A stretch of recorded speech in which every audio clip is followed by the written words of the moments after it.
नमस्कार दोस्तों, आज हम लोग बौद्ध धर्म पढ़ेंगे। बौद्ध धर्म से क्वेश्चन बनते ही बनते हैं, चाहे आप किसी भी एग्जाम की तैयारी करते हो, कोई भी कंपटीशन हो, इस चैप्टर से क्वेश्चन जरूर आते हैं, 1-2 नंबर जरूर मिलते हैं। तो ये चैप्टर भी बहुत इजी है और बहुत अच्छे से मैंने इसको समझाया है। तो चलिए दोस्तों शुरू कर लेते हैं। आगे बढ़ने से पहले अगर वीडियो को लाइक नहीं किया तो लाइक कर दिए, चैनल को सब्सक्राइब नहीं किया तो चैनल को सब्सक्राइब करके बेल आइकन को प्रेस जरूर कर लीजिएगा, जिससे इस प्रकार के वीडियो आपको मिलते रहेंगे, नहीं तो आप बाद में भूल भी जाएंगे। तो चलिए दोस्तों शुरू कर लेते हैं। सबसे पहले हम लोग जानेंगे इनका जीवन परिचय। इनका नाम क्या था दोस्तों? सिद्धार्थ नाम था और उपनाम गौतम बुद्ध, सिद्धार्थ और शाक्य मुनि बुद्धा इनको उपनाम से जाना जाता था। बौद्ध धर्म के संस्थापक गौतम बुद्ध हैं, सभी को पता है। जन्म तिथि क्या है? 563 ईसा पूर्व है और जन्म स्थान क्या है? लुम्बिनी, नेपाल में पड़ता है। मृत्यु तिथि 483 ईसा पूर्व। मृत्यु स्थल कुशीनगर, भारत।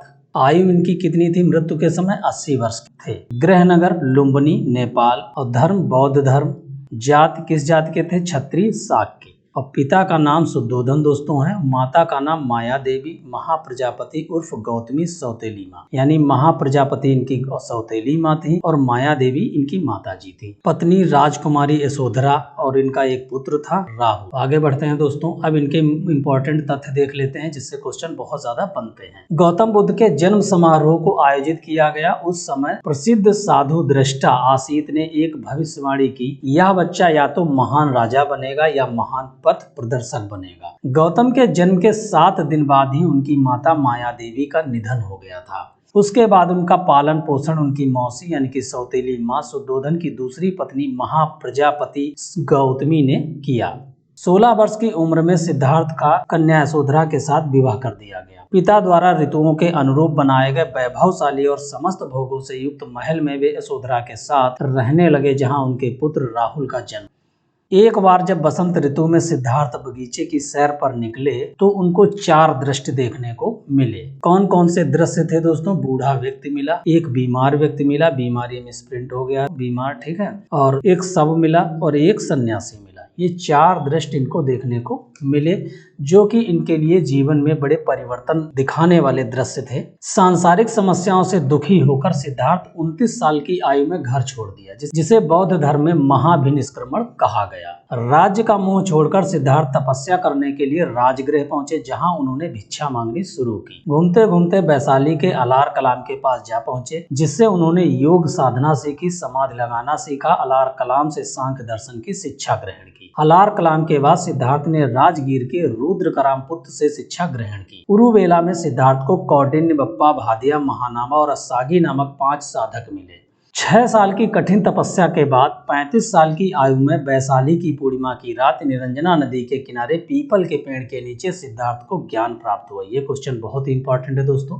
ज्ञान प्राप्त के बाद सिद्धार्थ बुद्ध के नाम से जाने लगे। जिस जगह उन्हें ज्ञान प्राप्त हुआ उसे बोध गया के नाम से जाना गया। बुद्ध ने अपना पहला उपदेश सारनाथ में दिया, जिसे बौद्ध ग्रंथों में धर्म चक्र प्रवर्तन कहा गया। बहुत ही इंपॉर्टेंट है, ये क्वेश्चन बहुत बार आ चुका है। बुद्ध ने अपने उपदेश कौशल, कौशाम्बी, वैशाली और वैशाली में दिए और किस भाषा में दिए? पाली भाषा में दिए। बुद्ध ने अपने सर्वाधिक उपदेश कौशल देश की राजधानी श्रावस्ती में दिए। मोस्ट इंपॉर्टेंट क्वेश्चन है दोस्तों। ये क्वेश्चन काफी पूछा जाता है कि बुद्ध ने सर्वाधिक उपदेश किस देश में कहाँ दिए? कौशल देश की राजधानी श्रावस्ती में दिए। इनके प्रमुख अनुयायी कौन कौन थे दोस्तों? बिंबिसार थे, प्रसेनजित थे, उदयन थे। ये 3 लोग इनके प्रमुख अनुयायी शासक थे। बुद्ध की मृत्यु 80 साल यानी कि 483 ईसा पूर्व की उम्र में कुशीनारा में चुंद द्वारा अर्पित भोजन करने के बाद हो गई, जिसे बौद्ध धर्म में महापरिनिर्वाण कहा गया। मल्लों द्वारा बेहद सम्मान पूर्वक बुद्ध का अंत्येष्ट संस्कार किया गया है। एक अनुश्रुति के अनुसार मृत्यु के बाद बुद्ध के शरीर के अवशेषों को 8 भागों में बांटकर उन पर 8 स्तूपों का निर्माण कराया गया है। सबसे बड़ा स्तूप सांची का स्तूप है। बुद्ध के जन्म और मृत्यु की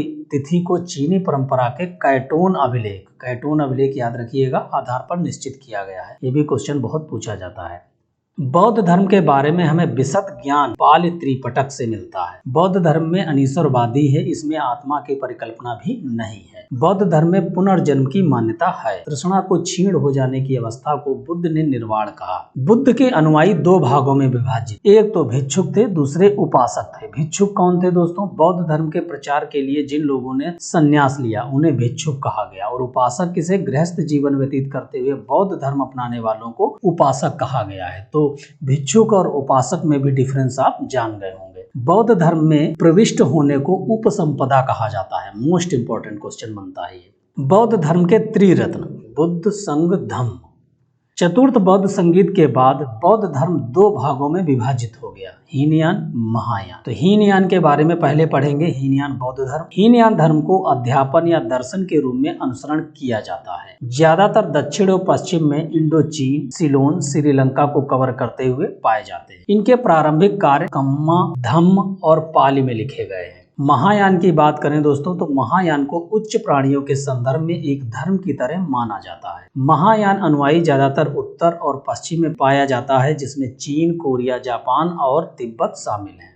इनके प्रारंभिक ग्रंथ जैसे कर्म धर्म संस्कृत में लिखे गए हैं, यानी कि इनके संस्कृत में लिखे गए हैं, और हीनयान वालों के लिए पाली में लिखे गए हैं। बुद्ध के जीवन से संबंधित चिन्ह अथवा प्रतीक बहुत ही इंपॉर्टेंट है। जन्म, कमल और साढ़। इनका प्रतीक क्या है? कमल और साढ़। यदि जन्म से रिलेटेड कोई क्वेश्चन बनता है तो कमल और साढ़। गृह त्याग, घोड़ा। ज्ञान, पीपल, बोधि वृक्ष। निर्वाण, पद चिन्ह। प्रथम उपदेश कहाँ? चक्र। इसका क्या मतलब प्रतीक है? चक्र। महापरिनिर्वाण, स्तूप। तो ये इनके प्रतीक हैं दोस्तों, और ये घटनाएं हैं। इन घटनाओं के अनुसार ये प्रतीक चिन्ह कभी कभी पूछ लिए जाते हैं।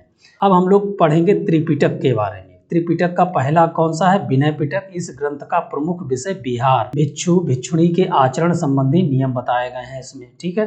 दूसरा क्या है? सुत्त पिटक। इसमें बौद्ध धर्म के उपदेश संकलित किए गए हैं। तीसरा कौन सा है? अभिधम्म पिटक। इसमें क्या है? इसमें बौद्ध धर्म की दार्शनिक व्याख्या दी गई है। इसका सबसे बड़ा महत्वपूर्ण भाग कथा वस्तु है। ये त्रिपिटक ही बहुत इंपॉर्टेंट है। अब इनके कुछ महत्वपूर्ण और तथ्य हैं। जातक कथाएं। जातक कथाएं बौद्ध ग्रंथ त्रिपिटक का भाग है, या मूल रूप से पाली भाषा में रची गई है। इन कथाओं में महात्मा बुद्ध के पूर्व जनों की कथाएं हैं। जातक कथाओं को विश्व की प्राचीनतम लिखित कहानियों में गिना जाता है, जिसमें लगभग 600 कहानियां संग्रहित की गई हैं। बुद्ध चरित्र। बुद्ध चरित्रम संस्कृत का महाकाव्य है। इसके रचयिता अश्वघोष हैं। इसकी रचना काल 2री शताब्दी। इसमें गौतम बुद्ध का जीवन चरित्र वर्णित है। बहुत इंपॉर्टेंट क्वेश्चन है, ये पूछा जाता है। महाकाव्य, इसके रचयिता कौन है? धम्मपद। पाली भाषा में रचा धम्मपद बौद्ध साहित्य का सर्वोत्कृष्ट लोकप्रिय ग्रंथ है। इसमें बुद्ध भगवान के नैतिक उपदेशों का संग्रह किया गया, यानी कि ये तीनों बहुत ही इंपॉर्टेंट है दोस्तों। तो दोस्तों ये वीडियो बस यहीं तक था। अगर वीडियो पसंद आया तो वीडियो को लाइक और शेयर करें, जिससे और भी स्टूडेंट पढ़ सके। मिलते हैं नेक्स्ट वीडियो में नेक्स्ट टॉपिक के साथ। ओके, थैंक यू दोस्तों। जय हिंद।